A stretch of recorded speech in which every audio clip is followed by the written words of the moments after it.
नमस्कार दोस्तों, चलिए जानते हैं बिहार की फटाफट 50 बड़ी खबरों को सिर्फ 10 मिनट में। लेकिन उससे पहले आप यह वीडियो बिहार के किस जिले से देख रहे हैं हमें कमेंट में जरूर बताएं, ताकि हम आपके जिले की सरकारी योजना या लाभ हानि के बारे में आपको पहले अपडेट करते हैं। इसके लिए आप इस चैनल को सब्सक्राइब कर लें।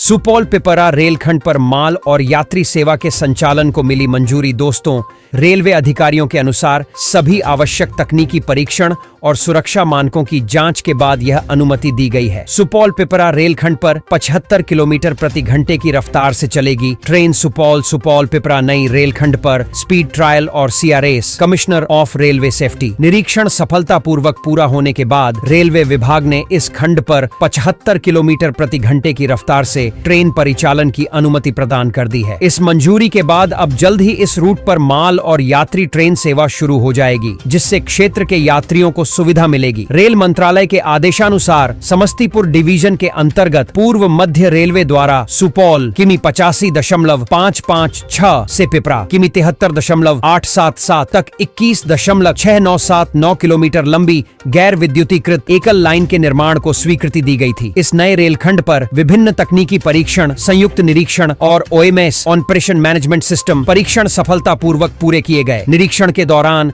रेलवे अधिकारियों ने सभी संरचनात्मक और तकनीकी पहलुओं की गहन जांच की। इसके बाद रेलवे अधिनियम 1989 की धारा 28 और 22(1) के तहत जारी अधिसूचनाओं के अनुसार इस रेलखंड पर अधिकतम 75 किलोमीटर प्रति घंटे की गति से ट्रेन चलाने की अनुमति प्रदान की गई। रेलवे अधिकारियों के अनुसार सभी आवश्यक तकनीकी परीक्षण और सुरक्षा मानकों की जांच के बाद यह अनुमति दी गई है। इससे न केवल यात्रियों की आवाजाही आसान होगी, बल्कि क्षेत्र के सामाजिक और आर्थिक विकास को भी गति। गुड न्यूज, बिहार में आज से सस्ती हो गई बिजली। स्मार्ट मीटर वालों को इतनी मिलेगी छूट। दोस्तों, बिहार राज्य विद्युत विनियामक आयोग ने नई बिजली दरों की घोषणा की है, जिससे स्मार्ट प्रीपेड मीटर और ग्रामीण उपभोक्ताओं को बड़ी बचत मिलेगी। बिहार राज्य विद्युत विनियामक आयोग ने बिजली उपभोक्ताओं के लिए नई दरों की घोषणा की है, जिससे स्मार्ट प्रीपेड मीटर और ग्रामीण उपभोक्ताओं को बड़ी राहत मिलेगी। 2 अप्रैल 2025 से लागू होने वाली इन दरों के तहत स्मार्ट प्रीपेड मीटर उपभोक्ताओं को 25 पैसे प्रति यूनिट की छूट मिलेगी, जबकि ग्रामीण इलाकों में बिजली 54 पैसे प्रति यूनिट सस्ती होगी। राज्य सरकार ने स्मार्ट प्रीपेड मीटर लगाने वालों को अतिरिक्त लाभ देने का फैसला किया है। स्मार्ट मीटर लगवाने के 6 महीने तक उपभोक्ता निर्धारित लॉट से अधिक बिजली खपत करने पर भी कोई जुर्माना नहीं देंगे। खास तौर पर ग्रामीण क्षेत्रों में इन उपभोक्ताओं को कुल 79 पैसे प्रति यूनिट तक की बचत होगी। नौतन से बेतिया जाना होगा आसान, सड़क को लेकर आ गई बड़ी खुशखबरी। दोस्तों, नौतन से बेतिया जाना अब आसान होगा। नौतन बेतिया सड़क के कोकरण की मांग को लेकर विधायक नारायण प्रसाद ने विधानसभा में आवाज उठाई है। इस सड़क के चौड़ीकरण से गोपालगंज, सिवान, छपरा और उत्तर प्रदेश जाने वाले लोगों को काफी सहूलियत होगी। विधायक ने कहा कि सड़क चौड़ीकरण के लिए विभाग को लिखा गया है और जल्द ही काम शुरू होगा। संवाद सूत्र नौतन। अब नौतन प्रखंड से जिला मुख्यालय जाने के लिए लोग सवारियों से फर्राटे के साथ सफल करेंगे। इसके लिए स्थानीय विधायक नारायण प्रसाद ने कवायद तेज कर दी है।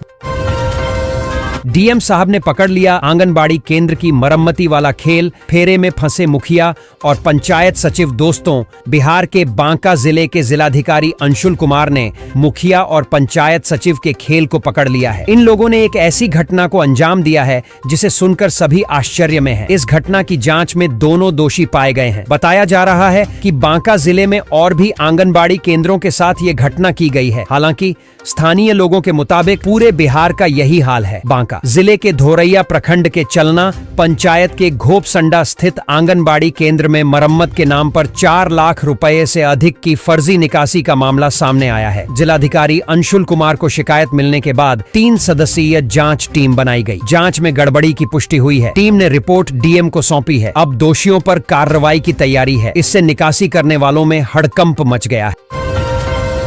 पटना, देश के सबसे शक्तिशाली 100 लोगों में CM नीतीश 21वें नंबर पर। जानिए तेजस्वी और चिराग की रैंकिंग दोस्तों। पटना देश के 100 सबसे शक्तिशाली लोगों में इस बार सीएम नीतीश को 21वां स्थान मिला है। 2025 में वह इस लिस्ट में 24वें नंबर पर थे। पटना पिछले हफ्ते दैनिक अंग्रेजी अखबार इंडियन एक्सप्रेस ने देश के 100 सबसे शक्तिशाली लोगों का लिस्ट जारी किया। इस लिस्ट में मुख्यमंत्री नीतीश कुमार को अखबार ने 21वें पायदान पर रखा है। इंडियन एक्सप्रेस की पावर लिस्ट में पीएम मोदी ने अपना पहला स्थान बरकरार रखा है। वहीं दूसरे नंबर पर गृह मंत्री अमित शाह, तीसरे पर विदेश मंत्री एस जयशंकर, चौथे पर संघ प्रमुख मोहन भागवत और 5वें नंबर पर वित्त मंत्री निर्मला सीतारमण हैं। टॉप 9 में योगी आदित्यनाथ, राजनाथ सिंह, अश्विनी वैष्णव और राहुल गांधी शामिल हैं। इस लिस्ट में सीएम नीतीश के अलावा बिहार से 2 और लोगों ने जगह पाने में कामयाबी पाई है।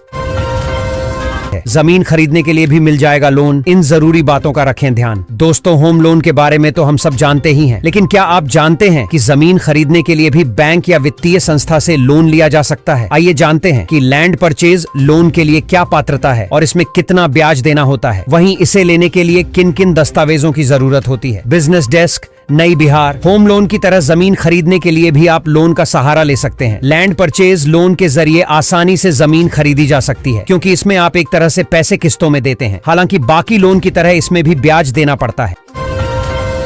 शौचालय योजना के 12,000 रुपए के रजिस्ट्रेशन शुरू। दोस्तों, केंद्र सरकार के द्वारा देश के ग्रामीण क्षेत्रों में स्वच्छ भारत मिशन को सक्रियता देते हुए एक बार फिर से शौचालय योजना के रजिस्ट्रेशन शुरू किए गए हैं। शौचालय योजना के रजिस्ट्रेशन के दौरान जिन ग्रामीण परिवारों में शौचालय नहीं है, वह रजिस्ट्रेशन के आधार पर शौचालय बनवा सकते हैं। वर्तमान समय में शौचालय योजना के रजिस्ट्रेशन का कार्य देश भर के सभी राज्यों के ग्रामीण क्षेत्रों में किया जा रहा है, जिसके चलते अब भारी संख्या में पात्र परिवारों के द्वारा रजिस्ट्रेशन किए जा रहे हैं। बता दें कि शौचालय योजना में ऑनलाइन तथा ऑफलाइन दोनों प्रकार से रजिस्ट्रेशन कर सकते हैं। ऐसे आवेदक जो शौचालय योजना में अपना रजिस्ट्रेशन करते हैं तथा उनका रजिस्ट्रेशन स्वीकृत कर लिया जाता है, तो मात्र 1 महीने के भीतर ही उनके लिए शौचालय का निर्माण कार्य शुरू करवा दिया जाएगा। ग्रामीणों की सुविधा के लिए आज हम इस आर्टिकल में शौचालय योजना में रजिस्ट्रेशन करने की पूरी जानकारी देने वाले हैं। एलपीजी के दाम घटे, 12 लाख रुपए तक इनकम टैक्स फ्री। आज से देश में लागू हो रहे ये 5 बड़े बदलाव दोस्तों। 1 अप्रैल महीने की शुरुआत हो चुकी है और 1 तारीख से ही देश में कई बड़े बदलाव भी लागू किए जा रहे हैं। एक और जहां एलपीजी सिलेंडर की कीमतों में कटौती, एलपीजी सिलेंडर प्राइस कट की गई है, तो वहीं 12 लाख रुपए तक की इनकम तक छूट को लेकर नया टैक्स स्लैब भी लागू किया जा रहा। अप्रैल महीने की शुरुआत हो चुकी है और पहले ही दिन से देश में कई बड़े बदलाव 1 अप्रैल भी लागू कर दिए गए हैं। एक और जहां ऑयल मार्केटिंग कंपनियों ने एलपीजी की कीमतों में कटौती कर राहत दी है, तो वहीं 1 तारीख से नए इनकम टैक्स स्लैब भी लागू कर दिए गए हैं। तहत सालाना 12 लाख रुपए तक कमाने वाले व्यक्तियों को टैक्स का भुगतान करने से छूट दी जाएगी। इसके अलावा वेतनभोगी कर्मचारी 75,000 रुपए की स्टैंडर्ड डिडक्शन के लिए पात्र होंगे। आइए जानते हैं देश में आज से लागू हुए बड़े बदलावों के बारे में विस्तार से। 5 लाख रुपए तक की लिमिट वाला क्रेडिट कार्ड देगी मोदी सरकार। इन लोगों को मिलेगा फायदा दोस्तों। चालू किसान क्रेडिट कार्ड केसीसी खातों के तहत राशि 2 अप्रैल 2025 तक 10 लाख करोड़ रुपए को पार कर गई है। इससे 7 करोड़ 92 लाख किसानों को नए फाइनेंशियल ईयर में कई ऐसे नियम लागू होंगे जो बजट में लागू हुए थे। बीते 1 फरवरी को बजट पेश करते हुए वित्त मंत्री निर्मला सीतारमण ने किसानों के हित में भी कई बड़े ऐलान किए थे। इनमें से एक ऐलान किसान क्रेडिट कार्ड केसीसी का है। किसान क्रेडिट कार्ड से लोन की लिमिट को 3 लाख रुपए से बढ़ाकर 5 लाख रुपए कर दिया गया है। 1 अप्रैल से बीआरएच जाएगा टोल टैक्स। कुल्हड़िया से गुजरने वाली गाड़ियों के लिए आ गई नई रेट लिस्ट। दोस्तों, बिहार 1 अप्रैल से कुल्हड़िया टोल प्लाजा से गुजरने वाली गाड़ियों के लिए टोल टैक्स बढ़ गया है। कारों के लिए टोल 105 रुपए हो गया है, जो पहले 100 रुपए था। अन्य वाहनों के लिए भी टोल बढ़ाया गया है। नई दरें 1 अप्रैल की मध्य रात्रि से लागू हो गई हैं। इससे गाड़ी मालिकों की जेब पर फर्क पड़ेगा। संवाद सूत्र कोइलवर आरा। कार से पटना वाले आरा वासियों को भले ही जाम और अतिक्रमण के कारण NH 922 पर हाईवे वाली फीलिंग नहीं आती हो, लेकिन 4 लेन पर महज 15 किलोमीटर चलने के अब पहले की अपेक्षा ज्यादा टोल चुकाने होंगे।